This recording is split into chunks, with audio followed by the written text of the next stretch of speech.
ಎಲ್ಲ ಶಿಕ್ಷಕರಿಗೂ ನಮಸ್ಕಾರಗಳು. ಶಿಕ್ಷಕರೇ, ಈಗ ಬರುವಂತಹ ಸಿನೆಟ್ ಎಲೆಕ್ಷನ್ನಲ್ಲಿ Rajiv Gandhi university of health sciences senate ಎಲೆಕ್ಷನ್ನ ಕಂಡಕ್ಟ್ ಮಾಡ್ತದೆ. Senate election 2024.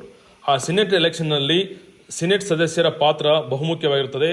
ಯಾವುದೇ ಒಂದು ಯೂನಿವರ್ಸಿಟಿಲಿ ಪಾಲಿಸಿ ಆಗಬೇಕಾದ್ರೆ, ಅಥವಾ ಡೆವಲಪ್ಮೆಂಟ್ ಆಗಬೇಕಾದ್ರೆ, ಅಥವಾ ಟ್ರಾನ್ಸ್ಫಾರ್ಮೇಷನ್ ಆಗಬೇಕಾದ್ರೆ, ಅಥವಾ ಇನ್ನಿತರ ಸಮಸ್ಯೆಗಳನ್ನು ಅಡ್ರೆಸ್ ಮಾಡಬೇಕಾದ್ರೆ ನಮ್ಮದೇ ಆದಂಥ ಒಂದು ರೆಪ್ರೆಸೆಂಟೇಷನ್ ಆಗೋದು ಮುಖ್ಯ ಆಗಿರುತ್ತದೆ. ಅದು ಸಿನೆಟ್ ಮೆಂಬರು. ಈ ಸಿನೆಟ್ ಮೆಂಬರ್ಸ್ ಏನು ಒಂದು ಡಿಸಿಷನ್ ತೊಗೊಂತಾರೆ ಅದನ್ನು ಅವರು ಸಿಂಡಿಕೇಟ್ ಫಾರ್ಮ್ ಮಾಡ್ತಾರೆ. ಆ ಸಿಂಡಿಕೇಟ್ ಕೂಡ ಆ ಡಿಸಿಷನ್ ತೊಗೊಂತಾರೆ. ಅದಕ್ಕೋಸ್ಕರ ಸಿನೆಟ್ ಮೆಂಬರ್ಸು ಇರಬೇಕಾದದ್ದು ಅತ್ಯವಶ್ಯಕವಾಗಿರುತ್ತದೆ.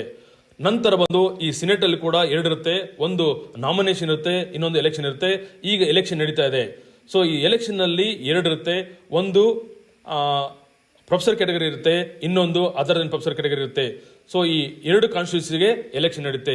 ಈ ಎಲೆಕ್ಷನ್ ಪ್ರೊಸೆಸ್ ಅಲ್ಲಿ ಈ ಎಲೆಕ್ಷನ್ ನಲ್ಲಿ ಬಹುಮುಖ್ಯವಾಗಿ ಗಣಿಸಬೇಕಾದ್ರೆ ಇಲ್ಲಿ ಇಂಟು ಮಾರ್ಕ್ ಆಗಲಿ ಅಥವಾ ರೈಟ್ ಮಾರ್ಕ್ ಅಲ್ಲಿ ಆಗಿದ್ರೆ ಆ ವೋಟು ಇನ್ವ್ಯಾಲಿಡ್.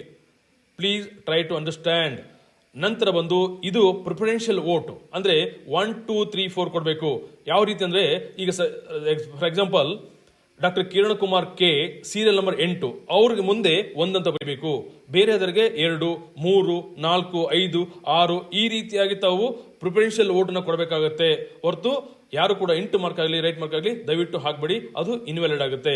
ನಂತರ ಬಂದು ರೌಂಡ್ಸ್ ಯಾವ ತರ ಇದು ಕೌಂಟ್ ಆಗುತ್ತೆ ಅನ್ನೋದಕ್ಕೂ ಕೂಡ ತಮ್ಮ ಮಾಹಿತಿ ಕೊಡ್ತೀನಿ. ಕೌಂಟ್ ಯಾವ ತರ ಆಗುತ್ತೆ ಅಂದ್ರೆ ಹೈಯೆಸ್ಟ್ ವೋಟ್ ಫಸ್ಟ್ ರೌಂಡ್ ಅಲ್ಲಿ ಯಾರು ಫಸ್ಟ್ ಪ್ರಿಫರೆನ್ಸ್ ಅಲ್ಲಿ ವೋಟ್ ತಗೊಂಡಿರ್ತಾರೆ ಅವರು ರೇಸ್ ಅಲ್ಲಿ ಇರ್ತಾರೆ.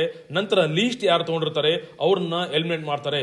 ಸೊ ಈ ಲೀಸ್ಟ್ ತಗೊಂಡು ಎಲಿಮಿನೇಟ್ ಆದಾಗ ಆ ಎಲಿಮಿನೇಟೆಡ್ ಕ್ಯಾಂಡಿಡೇಟ್ ಅಲ್ಲಿ ಯಾರಿಗೆ ಸೆಕೆಂಡ್ ಪ್ರಿಫರೆನ್ಸು, ಥರ್ಡ್, ಫೋರ್ತ್ ಕೊಟ್ಟಿರ್ತಾರೆ ಅದನ್ನ ಆ ಕ್ಯಾಂಡಿಡೇಟ್ಗೆ ಟ್ರಾನ್ಸ್ಫರ್ ಮಾಡ್ತಾರೆ. ಟ್ರಾನ್ಸ್ಫರ್ ಮಾಡೋದ್ರಿಂದ ಫಸ್ಟ್ ರೌಂಡ್ ಅಲ್ಲಿ ಕ್ಯಾಂಡಿಡೇಟ್ಗಳು ಯಾರು ಜಾಸ್ತಿ ತಗೊಂತಾರೆ ಮತ್ತು ಅವರು ರೇಸ್ ಅಲ್ಲಿ ಇರ್ತಾರೆ, ಯಾರು ಲೀಸ್ಟ್ ತಗೊಂತಾರೆ ಅವರು ಎಲಿಮಿನೇಟ್ ಆಗ್ತಾರೆ. ಈ ರೀತಿಯಾಗಿ ಕೊನೆಯ ಒಂದು 6 ರೌಂಡ್ಸ್ ವರೆಗೂ ಕೂಡ ನಡೆಯುತ್ತೆ. ಆ 6 ರೌಂಡ್ಸ್ ಹತ್ರ ಸ್ಟಾಪ್ ಆಗುತ್ತೆ. ಅಲ್ಲಿ ಆ 6ನೇ ರೌಂಡ್ ಅಲ್ಲಿ ಯಾರ ಹೈಯೆಸ್ಟ್ 5 ಜನ ಕ್ಯಾಂಡಿಡೇಟ್ಗಳು ಓಟ್ ತಗೊಂಡಿರ್ತಾರೆ ಅವ್ರನ್ನ ಯೂನಿವರ್ಸಿಟಿ ಅವರು ಸೆನೆಟ್ ಮೆಂಬರ್ ಅಂತೇಳಿ ಎಲೆಕ್ಟ್ ಮಾಡ್ತಾರೆ. ಸೊ ದಯವಿಟ್ಟು ಬ್ಯಾಲೆಟ್ ಪೇಪರ್ ಕೂಡ ಇಲ್ಲಿ ಕೊಟ್ಟಿದ್ದೀವಿ ನಾವು. ಆ ಬ್ಯಾಲೆಟ್ ಅಲ್ಲಿ ಕೂಡ ನಾವು ಮೆನ್ಷನ್ ಮಾಡಿದ್ವಿ, ದಯವಿಟ್ಟು ತಾವು ಗಣನೆ ತಗೊಳ್ಳಿ. ನಂತರ ಬಂದು ಈ ವೋಟಿಂಗ್ ಮಾಡ್ಬೇಕಾದ್ರೆ ನಿಮಗೆ ವೋಟರ್ಸ್ ಐಡಿ ಕಾರ್ಡ್ ಇಂಪಾರ್ಟೆಂಟು. ಅದು government issued ID card. Voter ID ಇರ್ಬೋದು, ಪ್ಯಾನ್ ಕಾರ್ಡ್ ಇರ್ಬೋದು, ಪಾಸ್ಪೋರ್ಟ್ ಇರ್ಬೋದು, ಇದು ಆಧಾರ್ ಕಾರ್ಡು, ಡ್ರೈವಿಂಗ್ ಲೈಸೆನ್ಸ್, ಈ ತರ ಗೌರ್ಮೆಂಟ್ ಇಶ್ಯೂಡ್ ಐಡಿ ಕಾರ್ಡ್ ಮಾತ್ರ ವ್ಯಾಲಿಡ್ ಇರುತ್ತೆ. ಕಾಲೇಜ್ ಐಡಿ ಕಾರ್ಡು ವ್ಯಾಲಿಡ್ ಇರೋದಿಲ್ಲ. ಸೊ ಅದೇ ರೀತಿಯಾಗಿ ಒಂದು ಡೌಟ್ಸ್ ಇದೆ ಎಲ್ರಿಗೂ, ನಾವು ಬೇರೆ ಇದಕ್ಕೆ ಹೋಗಿ ಸೆಂಟ್ರಿಗೆ ಹೋಗಿ ವೋಟ್ ಹಾಕ್ಬೇಕಾ ಅಂತಂದು. ಯೂನಿವರ್ಸಿಟಿ ಯಾರ ಪ್ರಕಾರ ಆಯಾ ಏರಿಯಾಗಳಲ್ಲಿ ಒಂದೊಂದು ಸೆಂಟರ್ ಮಾಡಿದ್ರೆ ಆ ಸೆಂಟ್ರಲ್ಲಿ ಆ ಪೋಲಿಂಗ್ ಬೂತ್ ಏನಿದೆ ಆ ಪೋಲಿಂಗ್ ಬೂತ್ಗೆ ಹೋಗಿ ತಾವು ವೋಟ್ ಹಾಕಬೇಕು. ಆಯಾ ಜಿಲ್ಲೆಗಳಲ್ಲಿ ಮಾಡಿದರೆ ಆಯಾ ಪ್ಲೇಸ್ಗಳಲ್ಲಿ ಆಯಾ ಏರಿಯಾಗಳಲ್ಲಿ ಕೂಡ ಒಂದೊಂದು ಸೆಂಟರ್ ಮಾಡಿದರೆ ಆ ಸೆಂಟರ್ನ ತಮ್ಮ ಕಾಲೇಜ್ ಯಾವ ಸೆಂಟರ್ಗೆ ತಮ್ಮ ಕಾಲೇಜು ಅಟ್ಯಾಚ್ ಆಗಿದೆ ಅಂತೇಳಿ ಕೂಡ ನೋಟಿಫಿಕೇಶನ್ ಕೊಡಿದರೆ ಅದರ ಪ್ರಕಾರ ನಾವು ಆ ಸೆಂಟ್ರಿಗೆ ಹೋಗಿ ವೋಟ್ ಮಾಡಬೇಕು. ಇದಿಷ್ಟು ಕೂಡ ಸೆನೆಟ್ ಬಗ್ಗೆ ಮಾಹಿತಿ ಕೊಡ್ತೀನಿ. ದಯವಿಟ್ಟು ತಾವು ಎಲ್ಲರೂ ಸೇರಿ doctor Kiran Kumar K serial number 8 ಅವರಿಗೆ ಒಂದು ವೋಟ್ ಹಾಕೋದ್ರ ಮೂಲಕ ಅವರಿಗೆ ಒಂದು ಅವಕಾಶ ಕೊಡಿ ಅಂತೇಳಿ ತಮ್ಮೆಲ್ಲರಲ್ಲೂ ಕೂಡ ನಾನು ಕಳಕಳಿಯಾಗಿ ವಿನಂತಿ ಮಾಡ್ಕೊಳ್ತೇನೆ. ಡಾಕ್ಟರ್ ರಾಜಶೇಖರ್ ಬೋಸ್ನುಮಠ್, ಪ್ರಾಂಶುಪಾಲರು, hill side Ayurveda medical college, Bengaluru. Thank you.